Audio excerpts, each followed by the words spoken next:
Today I'm going to give you a very, very brief overview of the Progressive Era. The Progressive Era is a time period that comes after the Industrial Revolution. And when we talk about the Progressive Era, we're looking at the years about 1890 to 1920. Okay, and there's a lot of things that took place during the Progressive Era, so we're going to break it down into a lot of different mini lessons, and then we're going to do activities in class to better understand this era as a whole. I remember taking like a whole college course on the Progressive Era, and so we're going to break it down so it doesn't get as monotonous. The first thing we need to know is what actually is the Progressive Era. And to find out what the Progressive Era is, we need to find who those actual progressives were. A progressive is a person advocating or implementing social reform or new liberal ideas. Okay, so it's a person with a new idea, a way to make society, so social reform, society better and change a little bit. But why do we want that reform? What was happening in the first place to need this progressive era? What was happening for people to want this reform? Okay, and to understand that, we need to look at where we left off. Okay, what was happening before the progressive era? I've already said we had the Industrial Revolution. And when we look at the Industrial Revolution, we look at things such as big businesses. Okay, those people that worked in the big businesses, the captains of industry and the robber barons, people like Andrew Carnegie, J.P. Morgan, Cornelius Vanderbilt, and John D. Rockefeller. Okay, those were the people who were running those big businesses. Okay, the big businesses were happening because of the Industrial Revolution. Okay, and the Industrial Revolution led to cheap labor. It led to poor working conditions in the cities and led to poor slums. And with all those poor working conditions, we start to get people wanting unions or labor unions. At first that doesn't sound like a bad thing, but then we started to look at the violence that was associated with those labor unions, and it really wasn't that good. So that's kind of a huge overview of the Progressive Era, but we're going to break it down into different things that the progressives actually wanted. Okay, they had four main goals. Okay, creating economic reform has to deal with the big businesses, protecting social welfare, promoting moral improvement, and fostering efficiency. Those are our four main goals of progressivism that we're going to look at today. One of the first ones we're going to look at, because it's kind of the backbone for everything else, is creating economic reform. And if you couldn't guess, economic reform, this is going to deal with the big businesses of the time. Creating economic reform, the first of the four main goals of the Progressive Era. Okay, when we talked about before, we looked at socialists. Okay, and socialism is a political and economic theory of social organization that advocates that the means of production, distribution, and exchange should be owned or regulated by the community as a whole. Okay? In big business, we see that it's not regulated by the community as a whole. It's regulated by like one or two main people. Okay? But socialism believes that everything that takes place in the process should be regulated by the whole community. Now, I don't want you to get confused. That's why I'm bringing it up right away. All right, progressives were not socialists, okay, but they did see some truths as to what the socialists were saying. One of the socialists that you might have heard about, we briefly talked about him, but he's very important, was Eugene V. Debs. Okay, we know he was a socialist because he founded the American Socialist Party in 1901. And there's a quote in our book that shows you that the progressives weren't socialists, but they did agree with some of the things that the socialists felt. This was a quote from Eugene V. Debs. Competition was natural enough at one time, but do you think you are competing today? Most of you think you are competing. Against whom? Against Rockefeller? About as I would if I had a wheelbarrow and competed with the Santa Fe Railroad from here to Kansas City. Okay, so he's talking about that competition that's taking place between the people and big business, but no one can compete against big business because they have all the tools, they have all the resources. So some people thought they were competing, but they really weren't, because there's no way you could stand up against Rockefeller. So he jokes saying, I had a wheelbarrow, I could ride that all the way to Kansas City and I would beat out a big business, the Santa Fe Railroad. Obviously that would never happen, but he's saying that competition is impossible unless you have socialism. Progressives were not socialists, but they did agree with ideas like this that Eugene V. Debs said. Okay, One of the reasons that socialism was even out there is because big businesses were often receiving favorable treatment from government officials, okay, and politicians could use its economic power to limit competition. We talked about the different political parties that would gain people's rights and get their products in exchange for jobs so they could get monopolies, stuff like that, okay?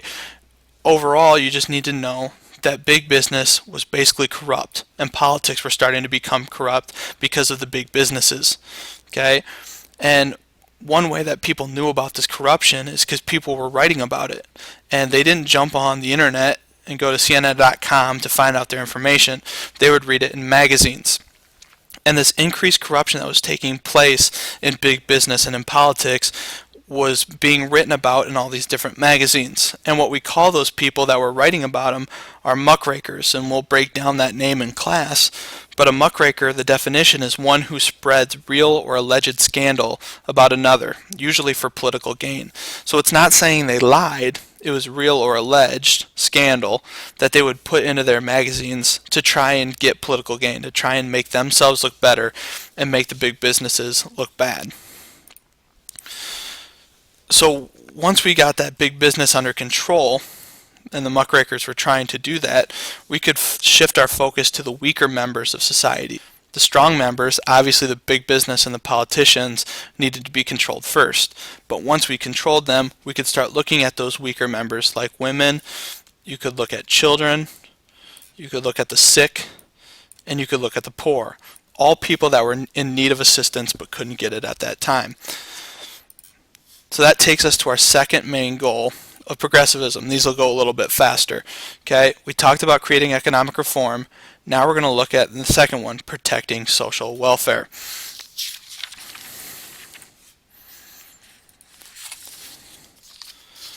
Social welfare, if you ever take economics, you'll find out that there's a thing called standard of living, how people live. Okay, this isn't quite standard of living, but it really is the quality of life that people are living.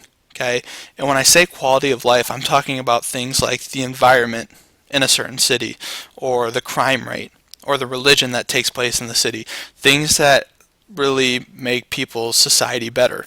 Okay, and one thing we wanted to do after the big business were taken care of was improve the conditions of the Industrial Revolution. We already saw that that brought a lot of poor working conditions. It made things bad for some of the people.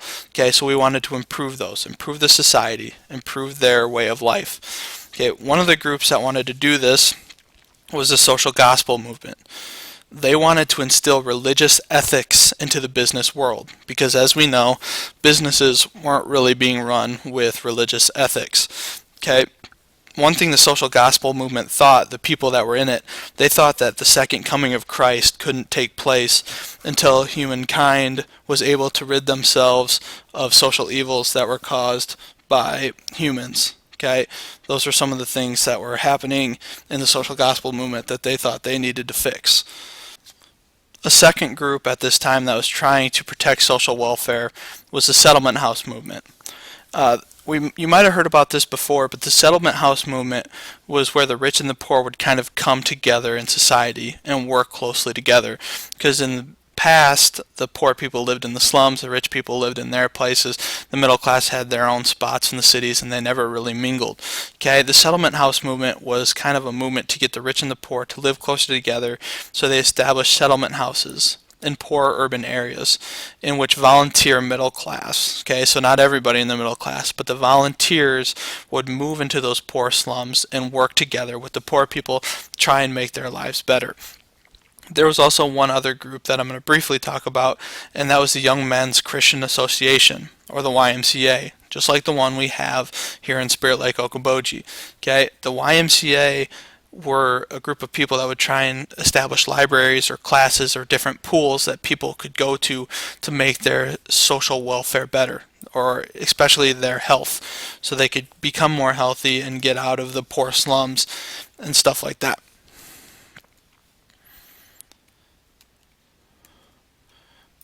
That takes us to the third goal of progressivism, and that third goal is the promoting moral improvement. The first one we talked about was creating economic reform. Now we're on protecting social welfare.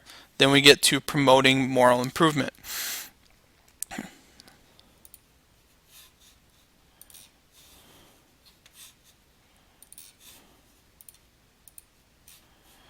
Okay. I have this quote here that says, morality, not the workplace, held the key for improving the lives of poor people. So in the past, a lot of people thought if you were poor, in order to make your life better, you needed to get in the workplace. You needed to get a job. Okay, but the people that were promoting moral improvement and the progressives didn't think that was exactly the case. They thought it was your morality or the way you lived your life. Okay, not much different now. One of the things they wanted to do was ban alcohol.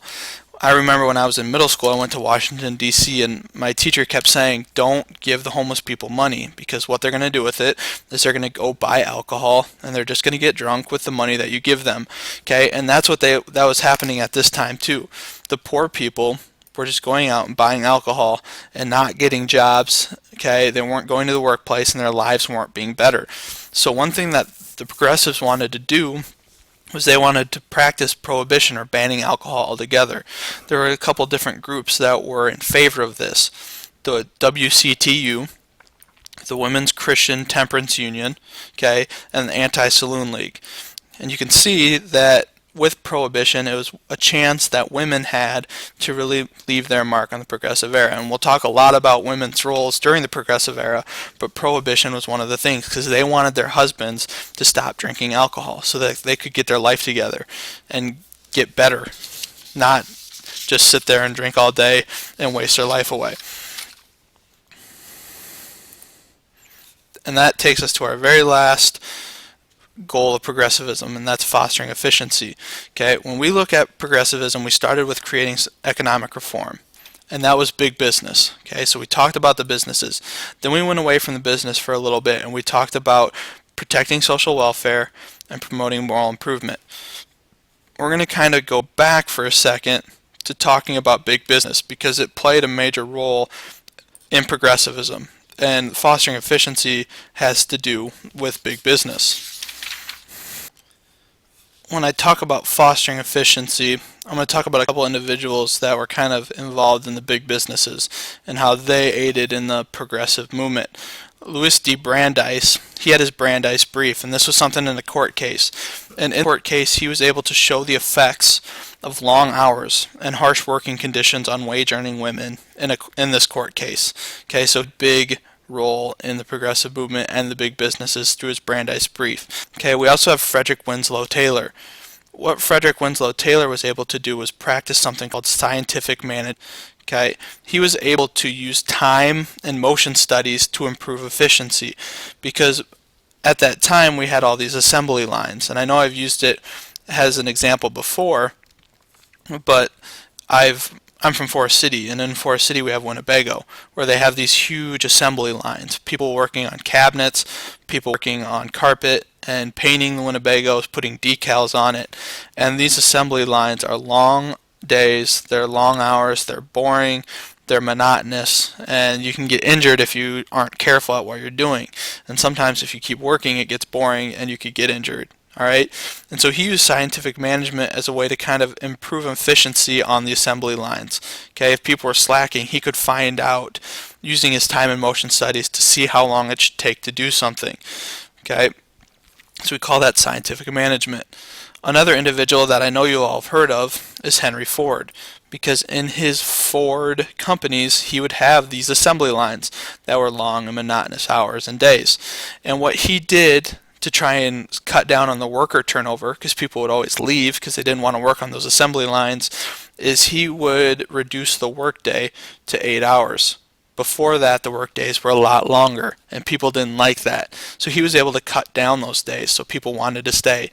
He also did something that was really big at the time, is he brought the wages to $5, a lot higher than people were used to, and that also encouraged people to stay. And it was another one of those fostering efficiency moves. He knew if he paid people more, cut their hours, they were going to get more done, and his business would be more productive.